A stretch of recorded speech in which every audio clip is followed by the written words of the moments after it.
answer to some degree is the way we've thought about it is that it would probably be done on a bid-in basis if it is applied to controllable resources as well.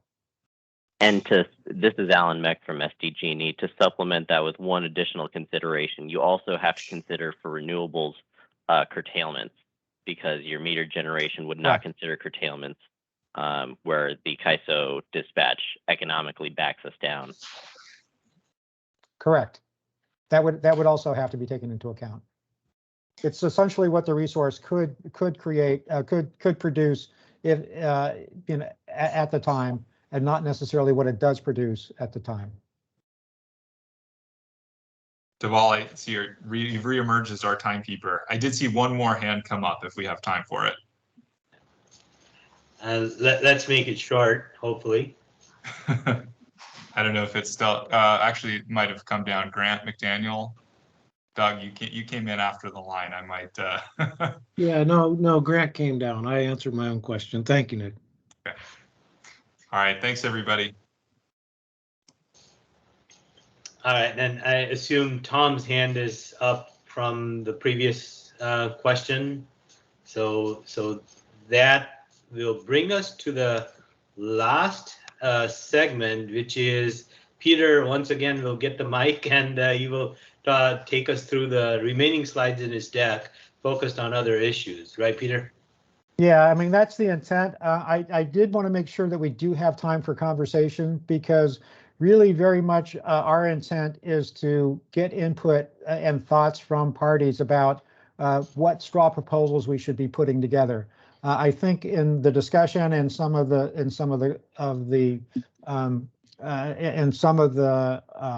chat, it's indicated that there are some preferences for one type of framework or another type of parameterization. And really what our intent is to be able to put together some examples and put together questions or examples so that we have something a little more concrete to talk about and to poke and prod and that sort of thing. And PG&E is willing essentially to be able to put those straw proposals together. We would like input, however, as to what some of those parameters are in terms of what they should look like. So I just wanted to tee that up because I want to make sure we leave a little bit of time for discussion about sort of those types of things, because that's the idea or the thinking between what we're going to be doing in this workshop, which is talking about the aspects of things, and the next workshop where we're hoping to be able to present some straw proposals about the way it could be parameterized. So let me now go to essentially other issues. So Luke, let's go to sort of wind and solar accounting. I'm not really going to spend very much time on this. Nick just talked about it. So let's go to the next slide.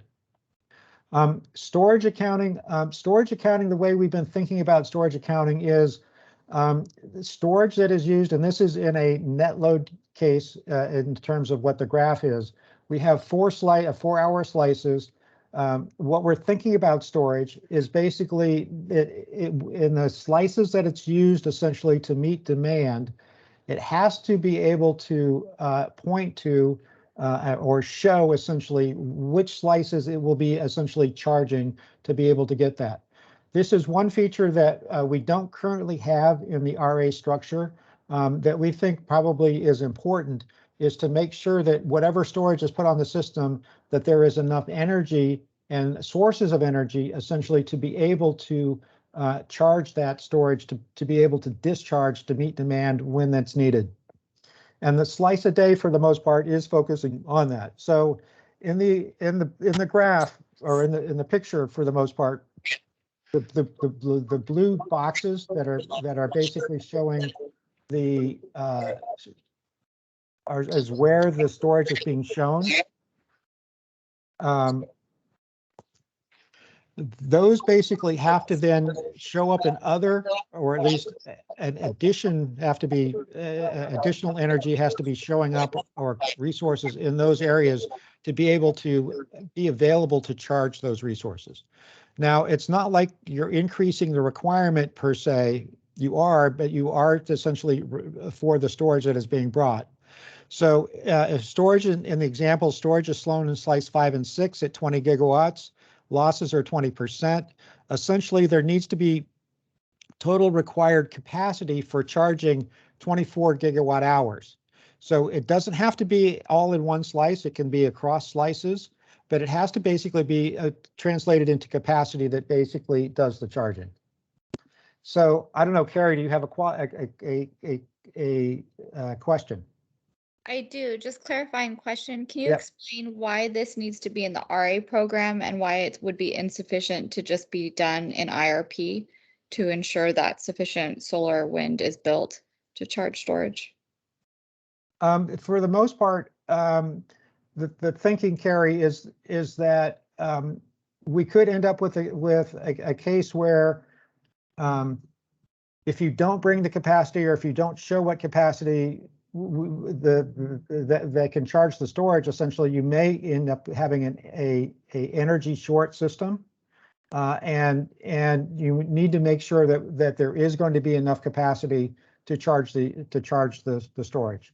So your question is why can't we be assured that that's going to take place in IRP? Yeah, the you in your sentence there, were you referring to individual LSEs or Yes.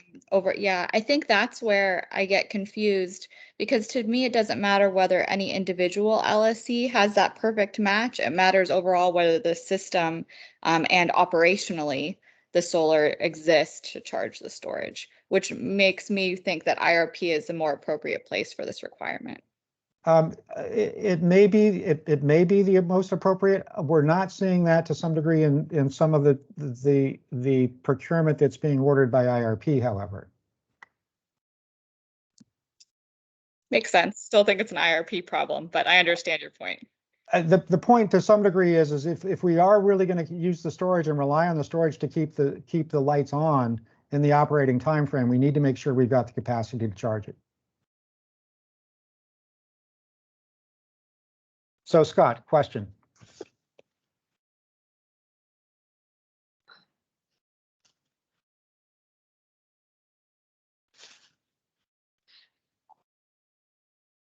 Scott, you're on mute.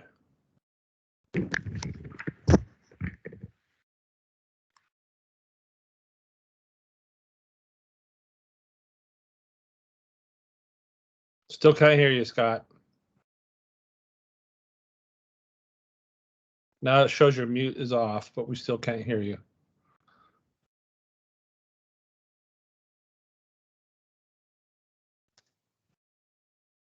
Yeah, can we jump to Joe while we're waiting for Scott? Can you guys hear me okay? Yeah, Joe, we can hear you. Thanks. As far as like you're showing enough capacity in this slice of day you choose to charge your batteries, what's the bidding requirements going to be associated with that? Is this just they're just not related? Because you're going to have economic bids in for your batteries and the ISO is going to discharge them. But if you have to ensure that your batteries are offered in the evening peak, you're going to have to do some, I guess, bid strategy to account to ensure that battery is available for the evening, so you're not getting penalized for rain there. Or is that just unrelated? Yeah, Joe, I mean, that's the way we've been thinking about it for the most part, is that the energy market is going to be dispatched as the energy market, and the storage is actually going to charge as the storage is going to charge. The real question is there going to be enough capacity to be able to charge, or capacity available to charge that storage? And so we're not putting any requirements on actually for the storage. Essentially, I mean, the must offer obligation on the storage is the must offer obligation the ISO has on storage. Got it. And it's really very much sort of, if we're planning to use storage to meet the peak in those hours, do we have enough energy, enough capacity in other parts of the day to be able to charge that storage? And that's the question we're trying to answer. We're not trying to draw any sort of relationship between what the RA requirement is and what the operational requirement is. The operational requirements are set by the ISO in terms of what the must offer obligations are and availability. Understood. Thank you. Is that helpful? Indeed. Did we lose Scott? No question. He's back. He's back. Okay, Scott, let's see if we How about, does that work? Can you hear me? Yep. can, we can hear you now, yes. All right, log on, log in. What do you know? So just to clarify, Peter, on slice number 5, if an LSE is showing that storage to meet their requirement, they would also need to show in other slices sufficient RA to charge that storage That's above and beyond what their load requirement is just to meet their load. So they have to meet That's a load correct. requirement. Okay, and then requirement number. All right, thank you. Yeah, that's correct. Essentially, it's an increase because storage is not a source of energy. We're trying to make sure that we've got enough sources of energy essentially brought to the table to be able to make sure that the load is met in all hours. And maybe circle back quickly to Carrie's point. I think she's right that at the macro level, IRP really is looking at needs to look at that and make sure that there's sufficient capacity energy that's available to charge the storage. But on the micro level, on the LLC compliance level, I think it does make sense to have some sort of showing requirement. And it's really a counting exercise at that point, because like you said, Peter, it'll be charged off of the system.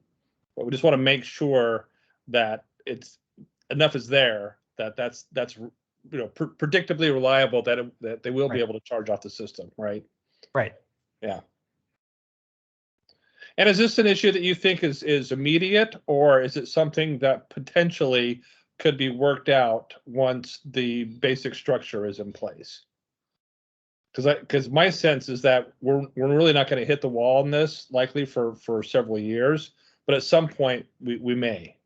That's a good question, Greg. I mean, this may not be a feature that has to be implemented immediately or on the time frame in the 2024. I think it is something when we're thinking about how to operationalize this and the fact that we know it's potentially coming, that we could at least think about it, whether we bake it in from the get-go or whether it is a binding constraint from the get-go.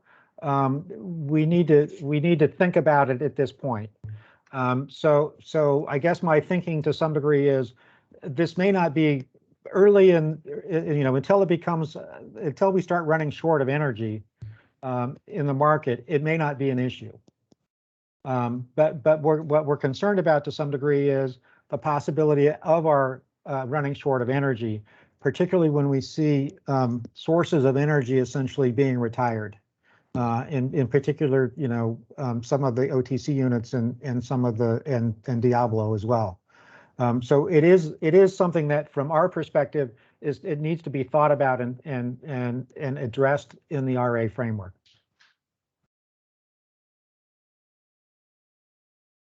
Nick, you had a question? Yeah, thank you. Peter, my question is about whether you've given any thought to shaping this requirement, sort of subsidiary to the box structure. I think the discussion that we've just had about sort of how binding of a constraint this is important, but as we think about maybe some LSE RA strategies or looking out 5 or 10 years, if this is a binding constraint, does it need to be the box, or could it be the kind of integral under demand that you need to hit here, which could be different by 25 or 50%?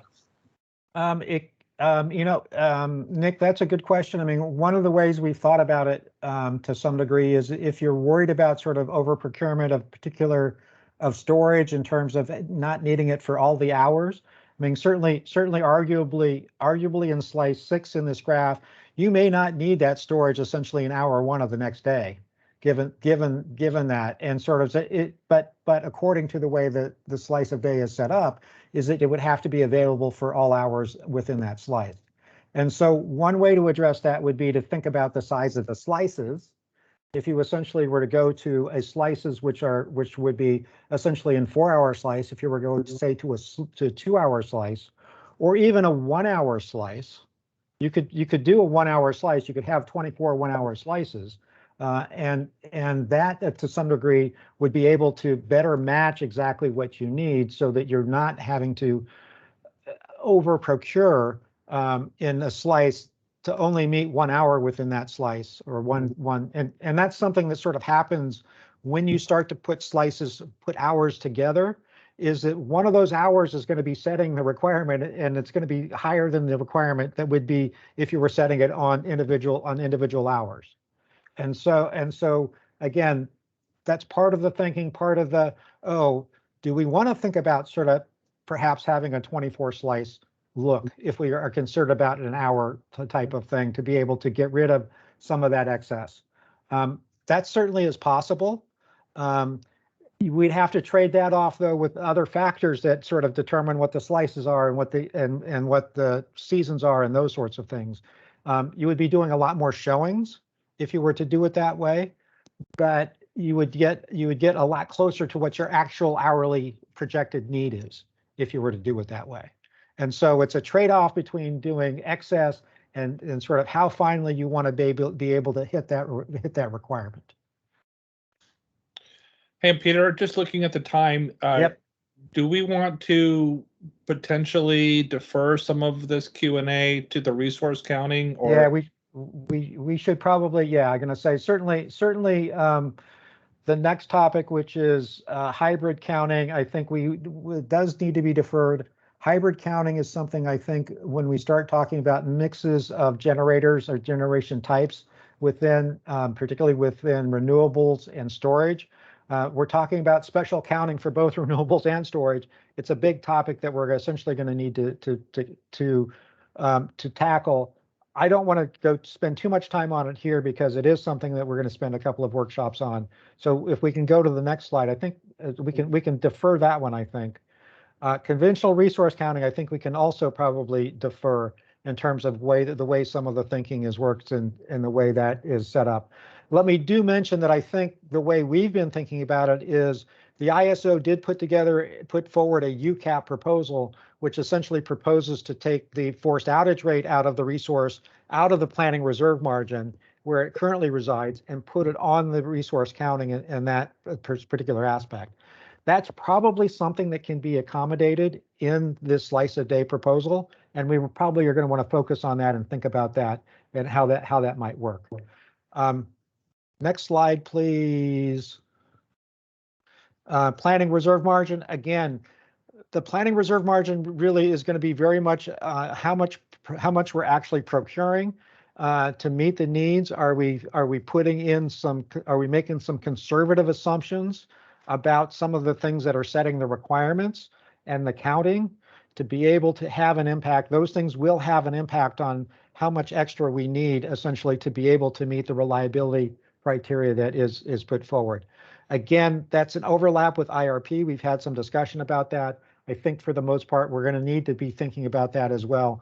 I don't want to spend a whole lot more time on it in this session because I'd like to sort of move to discussion. But next slide is LSE allocations. Again, we're going to have, here are some of the initial thoughts in terms of whether doing things on a top-down or bottoms-up.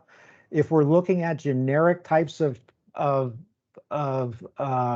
outputs for essentially particular types of resources like wind and solar, we're able essentially and do that on either on a system basis or on an individual basis. That will have impacts in terms of whether we can allocate on a top-down basis or a bottom-up basis, or how we would necessarily do that. And so again, that subject we're gonna tee up and we'll have workshops on and talk about for at least a couple of workshops. The next slide, RA showings and transactions. There are trade-offs in terms of the number of showings and sort of how accurate the showings are to be able to meet the need. Those are the types of things that we're trying to set it up to make sure that we've got the right sort of balance for. Those are the types of things that we need input on. We need input on sort of how to think about what they should be and how they should be set up and how they are likely to be to be able to get to that balance between essentially cost effectiveness and sort of ease of transactability and the right level of reliability. Transactability, I think, is something we're going to need to talk about and have a discussion about in terms of the way we're thinking about it. The next slide, for the most part, goes into multi-day reliability. There was some discussion earlier on this. This is definitely a topic that we think will probably emerge in the RA or in California. The question to some degree is how quickly will that, and how much do we need to be thinking about that? The way that the slice of day has been put forward, it has been put forward very much as a typical day, where you're basically thinking about a RA, a capacity showing to meet a typical day in a particular period of time. And if we think a typical day is not the right thing for us to be thinking about, we need to be thinking about how we might change that, or how we might accommodate that, whether it is through to some degree some of the uncertainty and how we handle the uncertainty. But again, it's a topic that is, has been teed up, and how it should be looked at and thought about moving forward. And so let's see, I think that's pretty much, that the last slide, Luke? No, penalties and backstop. Again, these are details about the operations in terms of the way the penalties structures are set up. Until the last year or two, the penalty structure was relatively constant in terms of what the PUC penalties were for non-compliance. We think to some degree that that sort of variation to putting more emphasis on the periods that are in greater need, or perhaps in greater need, is probably appropriate under this type of framework. Again, those are details that need to be put together, or at least thought about in putting together the proposal. ISO backstop, for the most part, the way I've been thinking about ISO backstop plays off of the way the RA enhancements, where there was a discussion and a proposal essentially for the ISO to do a reliability assessment to see whether or not the RA showings that have been made are actually able to meet the projected load, and essentially backstop takes place essentially when that happens. Now, there might be some questions about what the costs are in the allocations and how well that's done. All of that needs to be discussed. I will also note that proposal of the RA enhancements was something that was made. It's not clear whether that's going to be pushed forward by the ISO or not. So we need to be thinking about sort of how that sort of aspects of RA will, in terms of the backstop, may well play out. I think that is the last slide, isn't it, Luke? No, local and flex. I keep thinking I'm done, and there's always more. The way we have been thinking about local and flex is that both the local requirements and the flexible requirements are ISO requirements. The PUC has adopted them and put them on their LSEs, and has allocated it in particular ways to their LSEs. However, they are serving different purposes. The flexible requirement very much is serving a ramping requirement under its current configuration. The ISO has talked about changing that flexible requirement from being a ramping type of requirement to meeting an uncertainty type of need. It's unclear to us whether the ramping requirement is still binding and it is still needed under a flex. We currently have flex. However, we're not sure how flex will evolve, and so we're not trying to redesign flex and how flex will take place here. Similarly, with the local RA is very much a trade-off between transmission investment and generation investment, and is set up to make sure that the lights are staying on in particular local areas. We don't see trying to modify that local requirement, or have the ISO modify that local requirement to match a slice of day type of framework. I will note that the local requirements at the ISO are also changing, because they're also taking into account, so it's sort of very much what the resource mix is, and thinking about how the resource mix needs to be limited in terms of potentially limited in terms of the amount of storage that it can count for local RA in a particular area. So both of those are changing somewhat at the ISO, and the intention is not to be able to take this slice of day and have it be applicable to either the local requirement or the flexible requirement, as they are, both of those are essentially changing at the ISO at this point in time. Next slide, please. Or is that the last slide? Yeah, that's the last one, Peter. Okay, thank you. I do want to open it up now for discussion.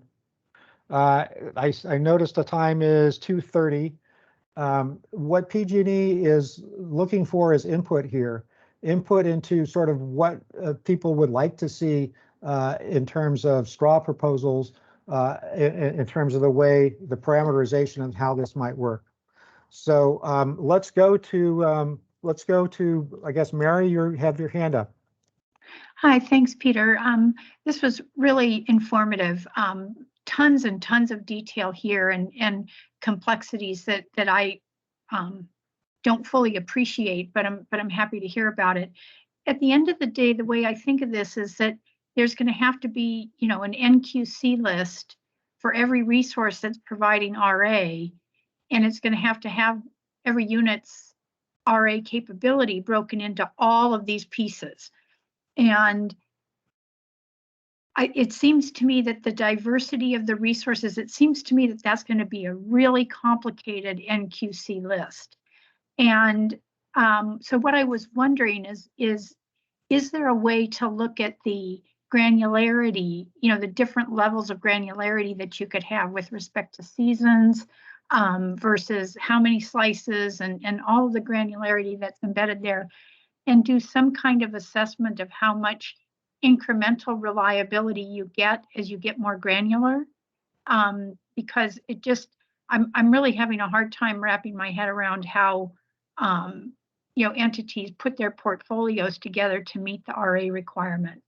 And then just your last statement about you don't anticipate this to change anything with respect to local or flex. Does that, again, it's just maybe more a technical question, but if you're going to go to a net load kind of approach for the slice of day, doesn't that have to create some changes in local and flex? I mean, how would that work as between the two categories of RA? And we don't have to answer these now, just maybe just things to keep considering. Yeah, no, and I went through essentially the local and flex pretty quickly. Essentially, the local and flex requirements, certainly the local requirements are and how they're looked at are set by the ISO, both the local and the flex. The flexible definition is in the ISO tariff in terms of what the flexibility is and how the flexibility is set. And so again, that's based on, currently it's based on a net load or on a ramping basis on type of the resource. There will be some question as to whether or not those flexible requirements are needed by the ISO, right. But the thinking to some degree is that they could be separate or would be a separate characteristic of the resources that were brought to bear to be able to meet the RA system requirements of the PUC. And the local is the same sort of thing. The way the ISO looks at local at this point is it's a single NQC number for a month, and to some degree we could accommodate that or could possibly accommodate that depending upon how the seasons are defined. Also, the local is being procured essentially, certainly in the case of PG&E and Edison, by the central procurement entity. That isn't all of the PUC jurisdictional areas because you've got San Diego, and so the procurement problem and procurement showings for San Diego under this would be somewhat different than they might be, or might operate differently than they might under the CPE construct. The way I've been thinking about it under the CPE construct is that the local essentially attributes, the local procurement essentially would then be translated into the slice of day attributes that then could be credited to all of the LSCs that would be paying for the local, is the way I've been thinking about it. So Peter, is there the potential here for something of a grand exchange in that for some incremental increase in complexity for what is essentially a system RA requirements, that we're able to reduce the potentially really have the flexible RA issue shrink significantly, and maybe that's just something that the CAISO may take care of as some sort of backstop, and at the same time potentially reduce the acuity of the concerns about local RA, and so the CPE's scope of procurement may also be reduced too. Is that plausible at all? It's plausible. It's very plausible. I want to I want to make the difference, though, that may not be an explicit objective, largely because of the fact that, you know, certainly in my mind, the idea of the flexible requirement in the first place was to provide a premium to resources that could ramp, because there was a seen need for a ramp. As I understand, the premium for flexibility is that it hasn't been very much of a premium for flexibility. So the whole construct of being able to have a requirement to be able to provide compensation to a resource for something that's needed, it's not clear that that's providing that compensation to the resource for the purpose that's needed. And so there's some question as to, in my mind at least, personally, in terms of the effectiveness of the flexible requirement at this point. And to some degree, if we're trying to simplify, that might be one way to think about, you know, what is that interaction, and could the slice of day be doing some of the same types of things? Right. Let me go to Noah next. Thanks, Peter. One question I had on the structural element was where maybe your thoughts are on retaining or modifying MCC buckets with slice of day. And I don't know exactly where that discussion may need to, or, you know, would happen. The way I've been thinking about it, Noah, is that the slice of day would not need MCC buckets. Okay, that's helpful. And then sort of in your thought process of the decision trees, or what I like to call pick your own adventure books, where would we be, or how do we get down to that path of, are you hoping for folks to reach out to PG&E separately, offline, and work through, or? If you want to make suggestions now, we're happy to make suggestions now, or take suggestions now in terms of what some of the, certainly the way we've thought about doing essentially different straw proposals, and we've thought about doing a couple of different straw proposals. One of the criteria that we've used for thinking about a straw proposal is how can we adopt changes under a slice a day framework that makes as few changes as possible from the way we do things currently. Currently, we do things on a monthly basis. Currently, there's a single NQC list. You know, how do we essentially do that, and what are the parameterization of that to be able to make as little possible changes to that? Currently, it's a 4-hour counting for RA, so that might mean a 4-hour slice, essentially, and it could be done on either on a gross load basis or a net load basis. You know, if we're thinking about in terms of really taking into account and changing that, you might want to do it on a net load basis. I mean, those types of things we've thought about in terms of putting together in a straw proposal. We've also thought about other aspects of highlighting those in straw proposals, and in terms of doing it on a gross load basis, doing it to try and minimize the cost that you're spending on either you know, solar or wind or storage or whatever. Those are the types of things that we've thought about, and sort of any sort of input that people can give us in terms of how that might be operationalized.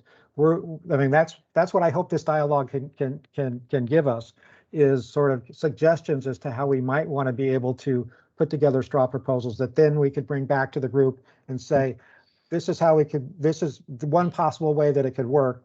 Let's kick the tires of it. Let's see if we want to make some changes. Let's see if that might be something that people could get behind or not get behind, and do that for a couple of different proposals.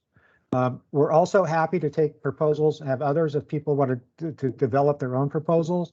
We're happy to have them present those proposals in the next workshop. And so that's what our thinking to some degree is, and that's why, you know, how we are thinking we need to proceed. So any suggestions, you know, please either in this discussion or send us a note or in the chat. Those types of things would be very helpful in terms of being able to put together parameterizations of this. Okay, thanks. Sure. Grant.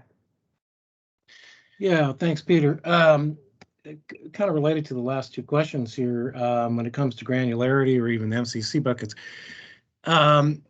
I do think it's important for us to consider the accounting of the charging needs in the RA showings.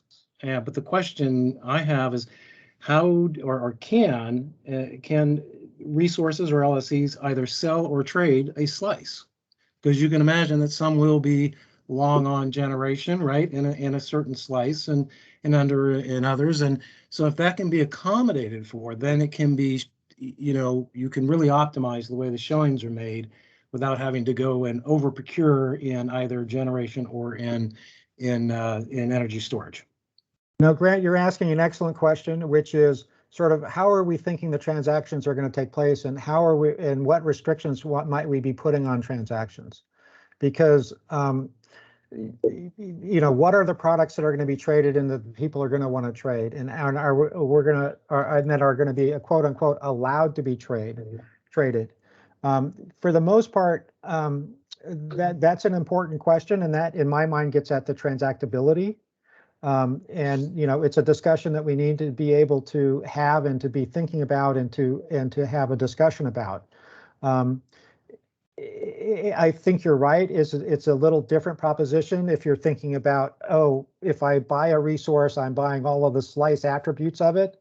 And currently, the way a lot of transactions take place is that a LSE will procure all of the RA attributes of a resource. The question to some degree is, can those attributes essentially then be split up? We know that the PUC has not been willing to split up the system from the flex from the local in terms of unbundling in that type of way. There's a real question, though, as to whether or not you could take a resource and essentially unbundle the slices that it could provide and sell those to different LSEs. That is a question. That's a question we need to think about whether that should be allowed. We should also think about sort of to what degree, what the pros and cons are of doing it that way. Certainly it may reduce transactions cost. It may increase transactions cost. We need to have a discussion about it for the most part, or at least some of the thinking about it. So yeah, Grant, I mean, that's something we need to talk about, and it's something we need to have a good, robust discussion about. Thank you. Craig, question, comment?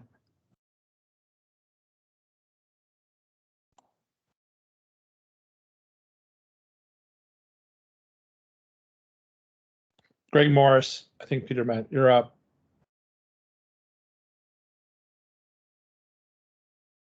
We can't hear you, Greg, unfortunately. We heard something just there. Oh, okay. There you go. Says unmuting. Am I on now? You are on now.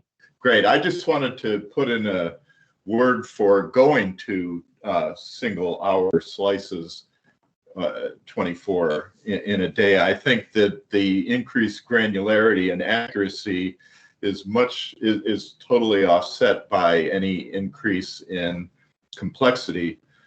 I think the concern about complexity is a little bit overblown. There might be more needed in the initial setup to be able to report on the hourly basis and so on. But once it's set up, I think that, from month to month and from going forward year to year, it really isn't much more complex. I mean, computers can handle a whole lot more data points than we're talking about here. So that's basically what I wanted to say. I think hourly would really improve the effectiveness of this proposal. Okay, thanks for that input, Greg. We'll consider putting together a proposal that looks like that. Thank you. Darius.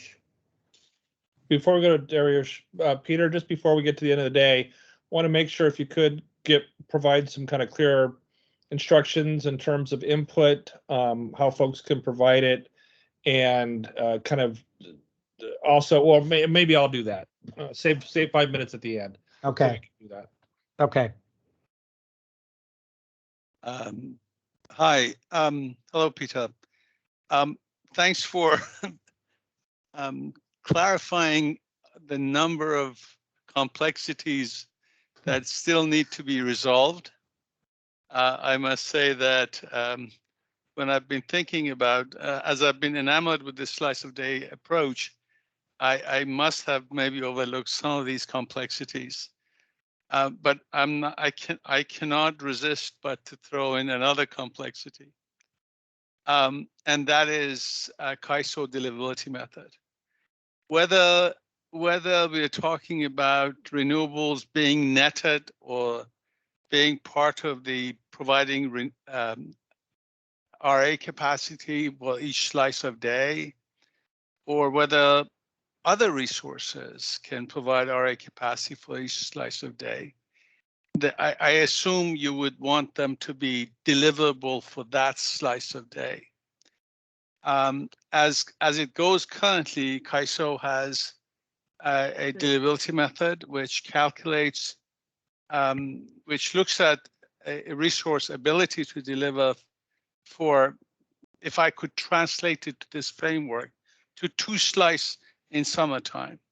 One is maybe that slice between 6 to 10 p.m. or something, and the other slice being about 2 to 6 p.m. summertime. So maybe they cover 2 slices. And in doing that, they do it in a very unique fashion that we have been discussing and for the past many years, those unique fashions that CAISO goes about deliverability assessment. Now that we have maybe 16 of these slices or 36 one of these slices per year, we need to rethink whether a resource, a renewable resource that's going to be netted against load, or a dispatchable resource that provides actual RA capacity, is deliverable for the slice for which they are eligible. And there is an absolute requirement, as we see it, for some discussion and some adjustments at that level as well, because if we simply rely on the current framework that CAISO has, it's not going to be sufficient for this new framework. So we don't want to complicate that matter because deliverability is a very complex matter. But as it stands, CAISO basically assesses deliverability for one instant over a 10-year period, one between 2 to 6 p.m., one between 6 to 10 p.m. And if you cannot provide services between 2 to 6, you're not deliverable from 6 to 10, even though you could be deliverable, and that's when the resource is needed. Anyway, so taking that and smearing it all over all these slices would be probably not the right thing to do, and I think we should pay attention to that. Yeah, no, Darius, that's a good point. We will have to think about sort of deliverability and how the ISO's deliverability process fits into this. So thanks for bringing that up. And we're hoping for solid input from the CAISO, particularly when we get to resource counting and need determination, and hopefully some reflection on the deliverability issue that you just raised and others that have come up during the day. Because we really, as Peter said, I think one of our charges from the commission is coordination with the CAISO, and certainly among stakeholders. We don't want to have 2 separate systems. So if there's anything that comes up, Bridget and others from the CAISO, take notes. Let us know if we have hit upon a third rail unintentionally, or if you see some landmines out there, or if you think that things are necessarily not a problem. And if you could explain that to the group, I think that'd be very helpful going forward.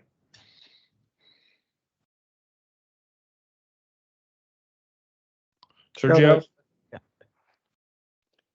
Yes, thanks everyone. Thank you for your presentation, Peter, the rest of the PG&E team as well.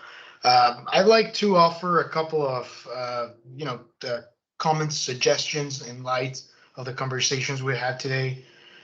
First, touching on the seasons, we do think that a season structure provides some balance between what we have today, the monthly arrangement, and the increasing number of showings that would come out of a slice proposal. So thinking of that and looking at the different season proposals that PG&E has shared, we see some benefits on what was presented as option one, basically having the months of June through September be a summer season, the months of November through April be a winter season, and May and October being shoulder months. The reason we see promise there is because it closely aligns with load conditions and solar outputs in those months when we look at current load. And if we look at 2030 load, for example, we could even simplify those seasons further by having May included in the summer season and October in the winter one. This would allow us to not overcount or undercount solar as much within the season, while still have load requirements that are representative more broadly of other months, especially as we move in the future. So if you take a look at the 2030 data that we also submitted in our comments to PG&E's proposal, you can see that analysis as well. So on that note of making it efficient to not overcount, I wanted to echo the comments of Grant McDaniel and of Dariush on unbundling and deliverability. Really, both of these are very important topics to consider to make sure that we can have efficient procurement that fits the RA framework. If we're moving to look at when resources can provide energy and capacity in reality, and we want those resources to be able to be effectively traded and used at its maximum, we do need to unbundle RA characteristics so that LSEs with a lot of solar can capitalize on that amount of solar and be able to use those resources in a way that others can keep using storage, for example. So basically, let's reflect in RA what in reality would occur. That is that system-wide resources are there in a system-wide fashion, right? And everyone can rely on them. And the topic of deliverability, while I know that this might be beyond the scope of the CPUC exclusively, we do look forward to working with Kawea and other people on this subject of how to update the deliverability methods to better relate to this framework. Thanks, Sergio. Thanks, Peter. Eric.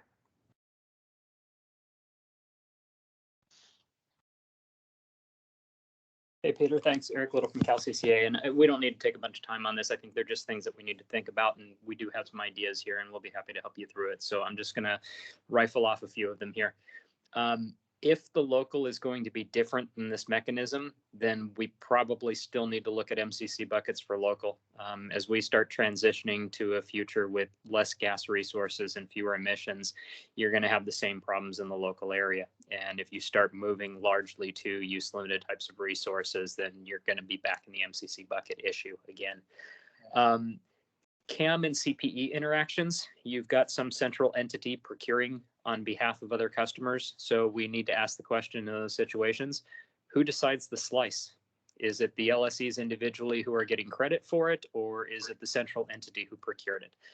And that's in both of those instances. And then the final one is on backstop. You had mentioned leaving the ISO to do some separate study. And the concern that I have there is if the ISO studies on a different basis than what the PUC's program is, we have the risk that there's going to be backstop procurement done, costs allocated, and LSEs don't have a meaningful way to mitigate against that, right? Because when it's a cumulative deficiency, when they can't pin it on somebody, and if they're doing their own separate study, I'm going to argue that they can't pin it on somebody, then everybody's going to share in that cost, and there's no way to mitigate that problem. So we need to think about those four problems. So again, no need to discuss it right now, but I think as we work through workshops, we need to think about those issues. Thanks, Peter. Thank you, Eric, for that input. Appreciate it. Brian. Power. I want to echo the concerns expressed earlier about the potential complexity here and really tie that back to the need to look at this in concert with the IRP. The LSCs have been directed to procure a massive amount of capacity, and we are very concerned that, particularly for intermittent resources, that the introduction of complexity could chill some of that procurement. So the suggestion would be to look at those issues, look at deliverability, how deliverability might change, particularly in the new, cluster 14, and try to come up with some examples that will really inform LSCs, generators, to really understand how an LSC supply plan would be put together under a bottoms up, top down, whatever it is, to really understand how that's going to work going forward and how that can happen in conjunction with the directives in the IRP proceeding. Thanks. Okay. Doug Carpa. Yeah, get myself off mute here. Yeah, Doug Carpa, Peninsula Clean Energy. Yeah, listening to all this, I think the couple of issues that I still see here that I don't see an easy way to resolve. I mean, one that a lot of folks have pointed to is that this is actually a very complicated proposal because of the number of calculations that are going to need to be done to calculate the slices of day. And then, of course, there's the whole separate data intensive exceedance methodology. So I think the commission is not really right when they say that this is a simple or simpler proposal. I think there's a lot of very difficult issues that we're going to have to sort out here. And the second piece that has continued to trouble me a little bit around using exceedance methodologies like by blocks, which is taking a variable, particularly with solar, you're taking a variable resource and applying a flat value to it. Because it's variable, you're invariably overcounting in some hours, which means within each slice, you're always going to have a temporality issue, that you are assigning a value of 100 megawatts and you're getting more than that in some hours within your slice, but you're getting less than that in some hours. And particularly at the edges of each slice, that's potentially a problem that this proposal doesn't really get around unless you go, I found it interesting, the notion of going to 24 slices, because that would get around it to a large degree, except that when you do that, now you're talking about transacting 2,500 products in a year, one for each hour, which we could certainly do an hourly matching of forecast load to forecast generation. But I think that where that really gets me is that a corrected version of the SCE CalCCA net load duration curve methodology at that limit just really becomes a whole lot simpler, because you're talking about, assuming you correct dispatchable baseload resources to only count their energy when you actually have load to serve. If you're generating when you don't have load, that doesn't count.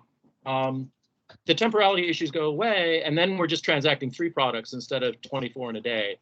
So I think it's, the more I listen to this, the more I go back to the notion that proposal might in the end be both simpler and more accurate, which would be a good thing. So I would ask everybody to kind of dust that off and think about, as we go in the limit, as we go to more and more slices and more specificity, whether that's actually the simpler approach here.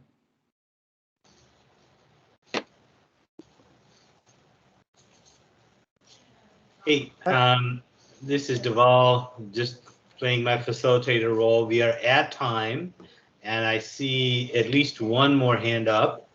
If folks are okay with it, we can take that one more question, and then Greg and I might have just a very quick closing comment. Is that okay? If so, I think Richard McCann, if you can go, but try to make it brief, please. Yeah, I just have actually one very brief comment, which is in some way, people have raised this issue of variability in the resource availability. one way we can fix that is to actually change the reserve margins. What we have now, we're not handed down by God. We do have the ability to change them. And so we might actually say, okay, we're adding 100 megawatts of solar theoretically, while we add enough reserve margin to carry the variability of adding that 100 megawatts of solar. So I think it's not like I think it's a solvable problem. So that's all I have to say.